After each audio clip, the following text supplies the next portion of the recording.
Tajwid bisa dilihat di sini merupakan bahasa Arab. Berasal dari kata jawada tajwid yang artinya membaguskan, tahsin. Jadi at-tajwid lughatan at-tahsin. Tajwid menurut bahasa adalah at-tahsin, ya, memperbaiki, membaguskan, ya, mengoptimalkan. Adapun secara istilah, tajwid adalah ikhraju kulli harfin min makhrajihi ma'rifatan haqqahu wa mustahaqqahu. Bagi yang belum subscribe, silahkan subscribe dulu ya.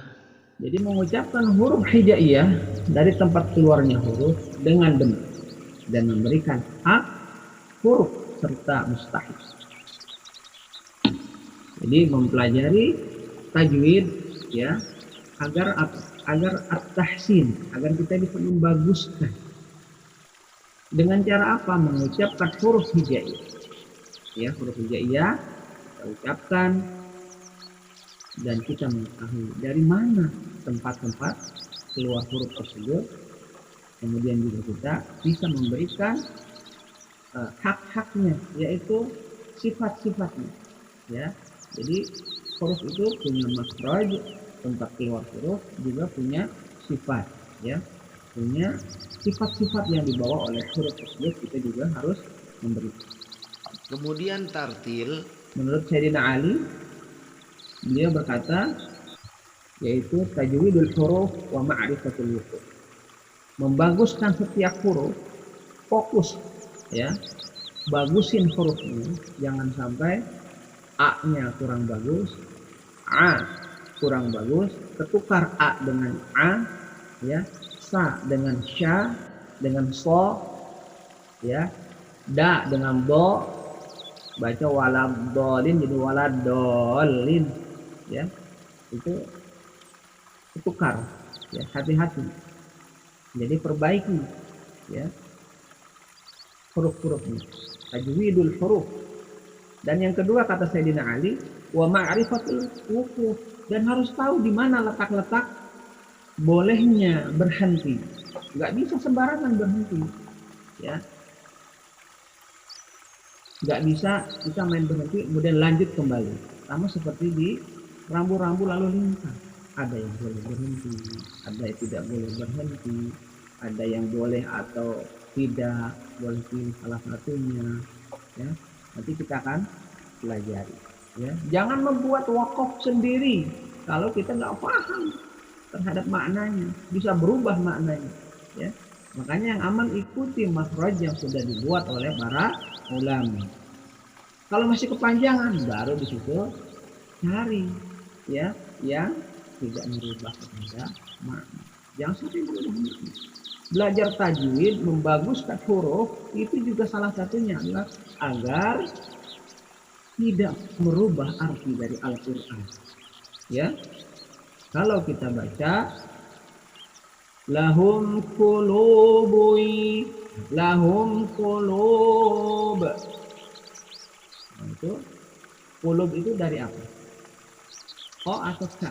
Kalau kita baca lahum qulub, apa artinya qulub? Ya, artinya kan qulub. Apa qulub? Qalbun. Bedanya qalbun sama kalbun kan jauh sekali, ya. Qalbun apa artinya? Hati. Kalbun anjing, kan jauh sekali, ya. Agar tidak merubah arti, ya, salah satunya agar tidak merubah arti, ya, tajwid itu perbaiki maksudnya. Juga tahu tempat-tempat wakaf, tidak sembarangan berhenti, tidak membuat wakaf sendiri yang salah, ya. Tanyakan kepada yang paham, ya. Saya nggak kuat di wakaf ini sudah dibuat ulama kepanjangan, harus disepakati.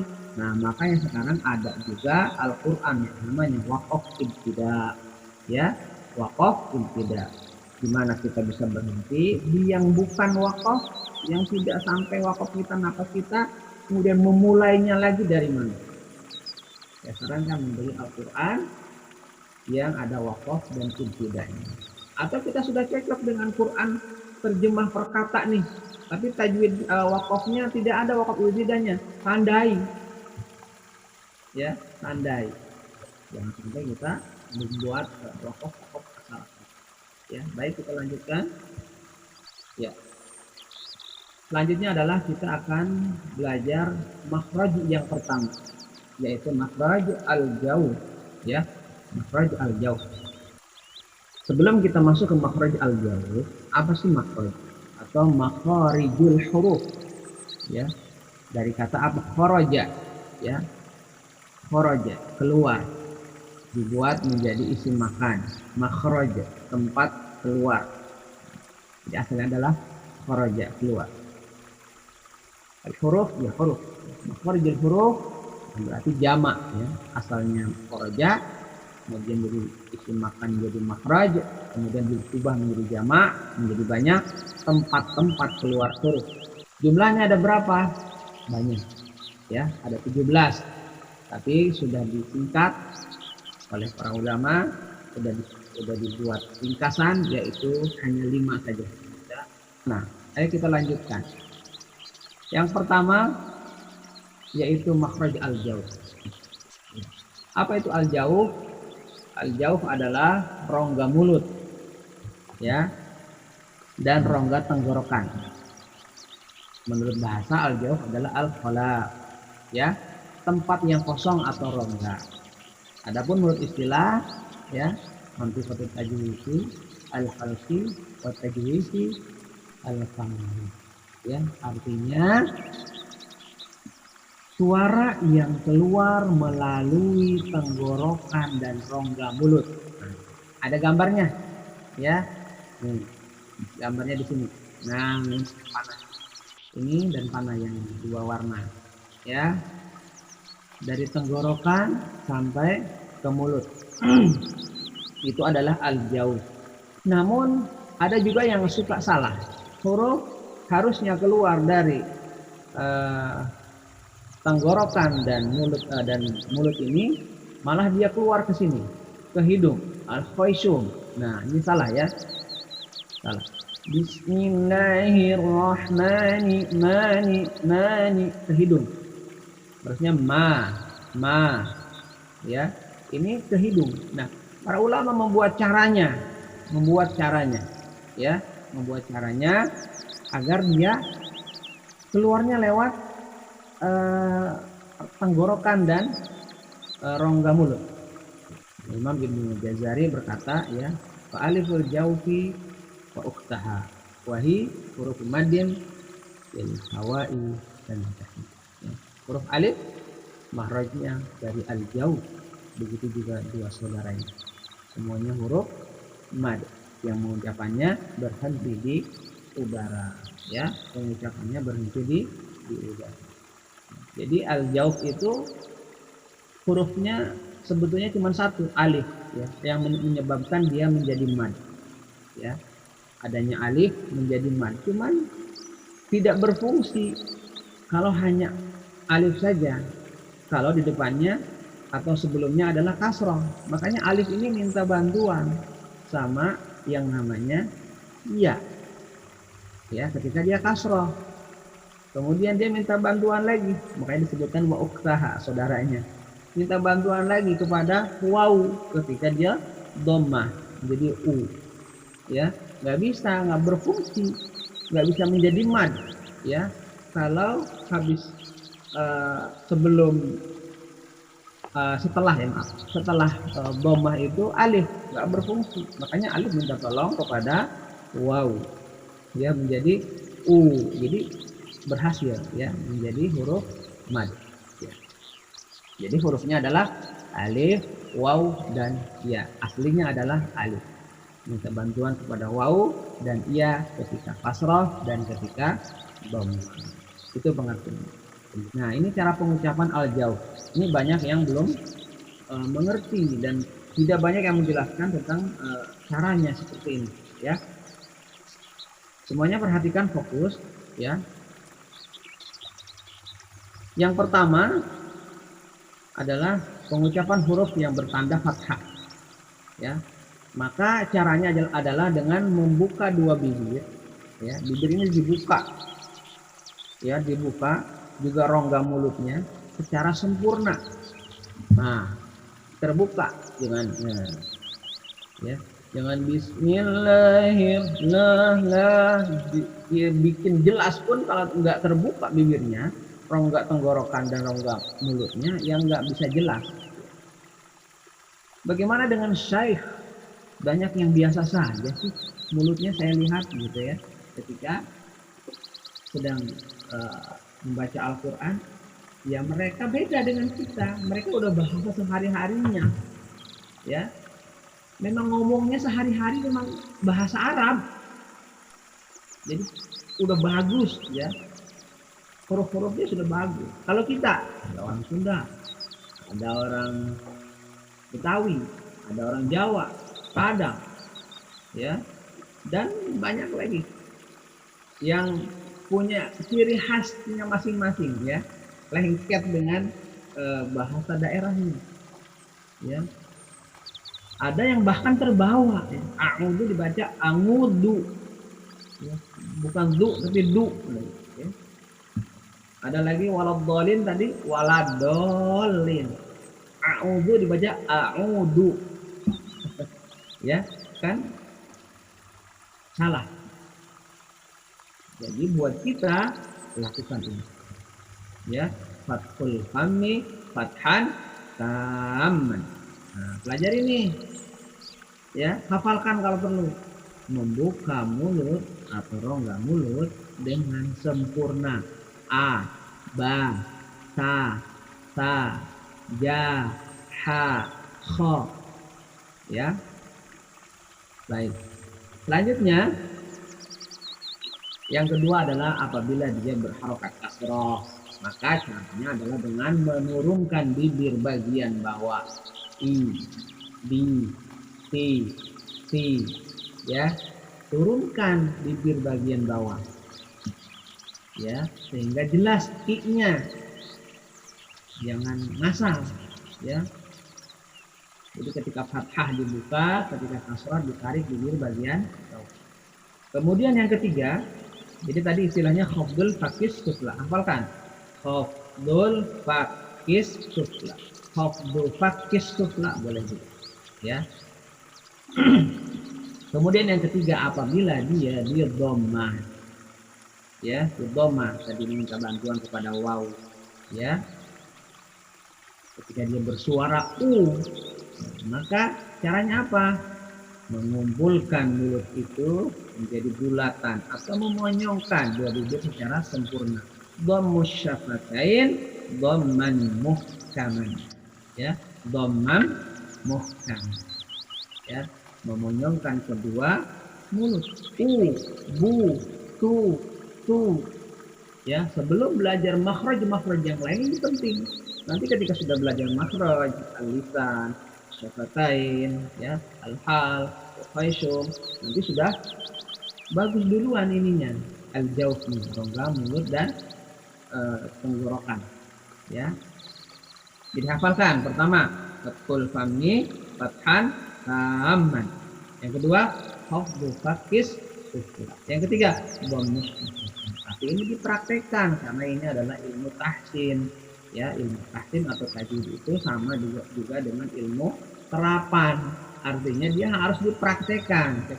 Vokal A dalam Al-Quran, vokal hanya ada 3, A, I, U, tidak ada E, tidak ada E kecuali di Majreha saja, ya. Hanya ada 3, A, I, U, ya. Maka saya istilahkan dengan vokal, ya, yang sebenarnya adalah madiyah atau huruf-huruf mad, ya. Yang pertama adalah alif, sebelumnya adalah harakat fathah. Ini cara ciri salah satu juga ciri mad asli. Kalau udah tahu mad asli, mad yang lainnya mudah, gampang. Ini vokal yang kita pelajari juga sama juga dengan ciri-ciri mad asli atau muntadi. Yaitu yang pertama, apabila ada huruf di fathah, di depannya ada alif sukun, alif mati. Contohnya ola, jaa, ya ayyuha. Baik, kita lanjut.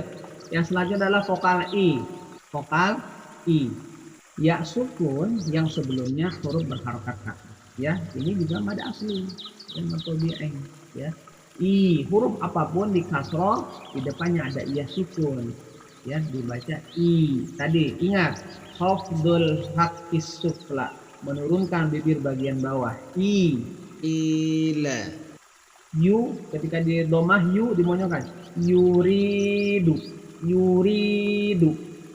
Yuridu. Ri-nya panjang. Ya, dua harokat. Yuridu. Qila. Nah, di sini juga akan saya sampaikan bahwa jangan belajar dulu, jangan praktek dulu banyak nada dalam membaca Al-Quran. Pakai nada datar saja dulu ketika belajar Al-Quran. Nada itu nanti setelah bagus tajwid dan tahsin, maka mau nada apa saja nggak akan salah. Jadi fokusnya kata Sayyidina Ali tajwidul huruf wa ma'rifatul wuquh wa ma'rifatul wuquh. Tajwid dulu, bagusin dulu, ya. Tahu tempat-tempat waktu, tahu hukum-hukum semuanya, tajwidnya benar, baru nada. Baik, selanjutnya adalah yang ketiga, yaitu waw. Ini salah nulis hurufnya. Dhammah, huruf di dhammah di depannya ada waw sukun. Ya, tadi harusnya ini tugasnya alif, ya panjang itu mad. Cuman nggak mampu dia, nggak jadi mad. Kalau dhammah setelahnya alif, minta bantuan ke saudara. Itu waw, ya, waw, ya, waw disukun sebelumnya dhammah, ya menjadi mad. Dimonyongkan. Ingat tadi, dhammus syafatain dhammam muhkaman, ya, dimonyongkan kedua mulutnya. Ya, praktek sama-sama. Bu, tu, ya. Halo, menyimak semua? Jangan sampai nggak menyimak. Fokus lagi. Mata jangan dimeremin. Jangan sambilan. Ayo fokus, jangan sambilan. Yaqulu, ya dibuka, ya. Dimonyongkan. Lu, monyong. Kemudian ku-nya mad asli, mad tabi'i. Maka kita ayunkan. Yaqulu, tapi hati-hati jangan lewat hidung. Ya. Yaqulu. Kalau lewat hidung dia getar. Yaqulu. Nah, enggak. Coba kalau dipegang getar berarti ke hidung tuh. Ya. Jadi dia ke tenggorokan. Yaqulu. Ya dibuka, u dimonyongkan, lu juga dimonyongkan, ya. Kemudian umu. Jadi umu, ya, pada aslinya diayunkan. Umu dimonyongkan. Umu, ya. Ya, bagus. Kemudian selanjutnya pengucapan huruf wa. Ini harus dibahas juga, ya. Wa itu dimonyongkan dulu baru dibuka. Wa, ya, monyongkan dulu baru dibuka. Wa, ketika di fathah dibuka. Wa, wab, qalqalah sughra, tagu, wabatagu, dimonyongkan ketika dia dhammus syafatain dhammam muhkam. Dimonyongkan kedua mulut dengan monyong yang sempurna, dibikin bulat, ya. Nah, ini kesalahan-kesalahan yang sering terjadi, ya. Tepat, ya, karena kita harus latihan suara masuk ke hidung, ya, kemudian suara huruf yang bervokal o ketika fathah masuk ke hidung, gitu, ya, atau ja ke hidung. Kemudian yang ketiga suara huruf yang bervokal a ketika fathah diucapkan menebal sehingga hampir menyerupai o. Ar-Rahman, Rahman, harusnya Rahman, ya fathah, ya. Ketika wakaf suara seolah membentuk huruf hamzah. wan nazi'ati gharqa. Nah, itu seolah ada hamzah, itu salah, ya. Alhamdulillah. Ya. Terima kasih, semoga kita terus menjadi sahabat Al-Quran, membaca, memahami, dan mengamalkan. Semoga di akhirat kita menjadi sahabatnya Quran, mendapatkan syafaat dari Nabi Muhammad SAW, dan syafaat Al-Quran. Mari kita tutup dengan doa. Bihamdika asyhadu an la ilaha illa anta astaghfiruka. Ada nama iyyakum ajma'in. Assalamualaikum warahmatullahi wabarakatuh. Jazakumullahu khairan katsira. Tolong subscribe, lonceng, like, komen, dan share.